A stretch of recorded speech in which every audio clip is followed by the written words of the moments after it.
नमस्ते मेरे प्यारे बच्चों। आज हम बहुत अच्छी तरीके से जानते हैं कि आज आप लोगों को कल की चिंता है। कल आपके विद्यालय में अर्धवार्षिक परीक्षाओं का आरंभ हो रहा है, तो निस्संदेह आप आज थोड़ा बहुत तनाव में होंगे।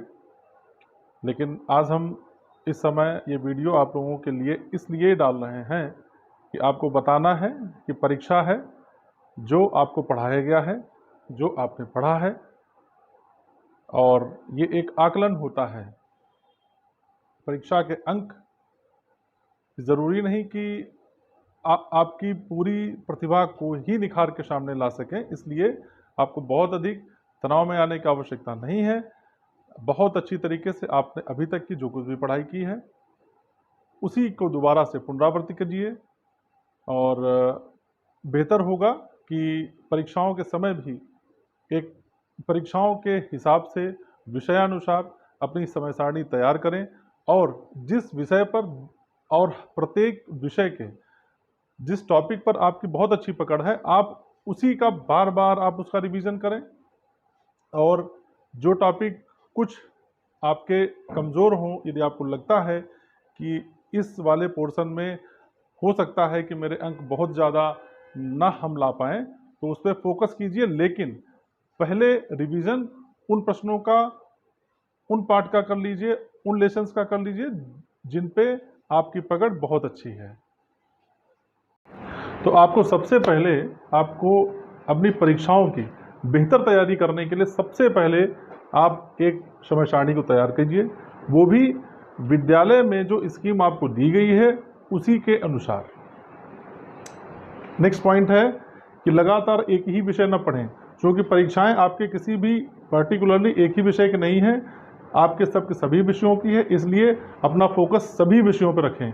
और तीसरे नंबर पे आता है पढ़ने के साथ लिखने का भी अभ्यास अवश्य करते रहें, क्योंकि परीक्षाएं मौखिक सिर्फ नर्सरी व केजी के बच्चों की ही होती हैं। उसके अतिरिक्त सभी विषयों की लिखित ही परीक्षाएं होती हैं, और लेखन के अभ्यास के समय अपनी राइटिंग पर विशेष रूप से ध्यान रखें। यदि आपकी राइटिंग अच्छी होगी तो आपके अध्यापक, आपके गुरुजन आपको बेहतर अंक प्रदान करेंगे।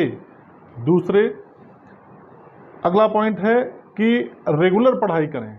आपको जो पढ़ाई करना है, आपको जो कुछ भी तैयारी करना है, उसे एक ही दिन में नहीं, धीरे धीरे करके।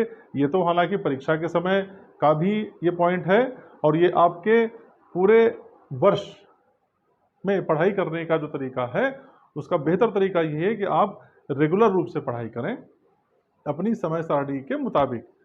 और बहुत आवश्यक और बहुत अहम एक बिंदु होता है एक अच्छे विद्यार्थी के लिए, वैसे भी कहा गया है कि स्वस्थ तन में ही स्वस्थ मस्तिष्क का निवास होता है। जब तक आपका शरीर स्वस्थ नहीं है तब तक आप बेहतर तरीके से कोई भी कार्य नहीं कर सकते हैं। इसलिए एक विद्यार्थी को अपनी पूरी नींद लेना है। आपको कम से कम 24 घंटे में 7 से 8 घंटे की नींद आपको लेना ही चाहिए। और जब भी आप पढ़ाई करें तो 1 घंटे 1.5 घंटे बाद में कुछ देर का ब्रेक ले लें, 5-10 मिनट के लिए थोड़ा सा टहल लें, या आपके घर में जो आवश्यक जो कार्य हो रहे हों उसमें अपने मम्मी या पापा का थोड़ा सा हाथ भी आप हाथ बटा सकते हैं। लेकिन ये कार्य परीक्षा के समय बहुत ज़्यादा अवधि का नहीं होना चाहिए। आपका छठा पॉइंट है विषय के हिसाब से तैयारी करें। बच्चों, आपको स्कूल में परीक्षा की स्कीम नोट करा दी गई है, उसी के मुताबिक जिस विषय की परीक्षा आपकी पहले है, आप उस विषय की तैयारी करिए पहले, और जिस विषय की परीक्षाएं आपकी बाद में है आप उनका रिवीजन, आप उन विषयों का पुनरावृत्ति उसके बाद में करें। और सबसे बेहतर है कि अपनी कक्षा के बच्चों और अपने समाज के, अपने अन्य बच्चों के साथ में कंपटीशन करने की बजाय हमारा और आपका मुख्य फोकस खुद को बेहतर बनाने पर होना चाहिए।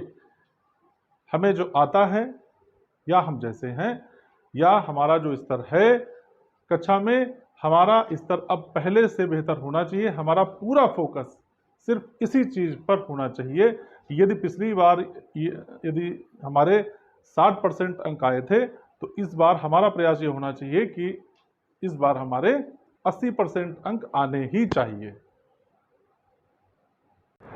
हाँ, तो बच्चों, ये थे आपके परीक्षा की बेहतर तैयारी करने के लिए आप लोगों के लिए टिप्स, और हमारी बहुत बहुत शुभकामनाएं, बहुत बहुत शुभेच्छाएं, बहुत बहुत आशीर्वाद। और हमें आशा है कि हमारे सभी प्यारे बच्चों ने बहुत अच्छी तरीके से तैयारी की होगी। और कल आइए मिलते हैं इन्हीं शुभेच्छाओं के साथ। आपको बहुत बहुत आशीर्वाद।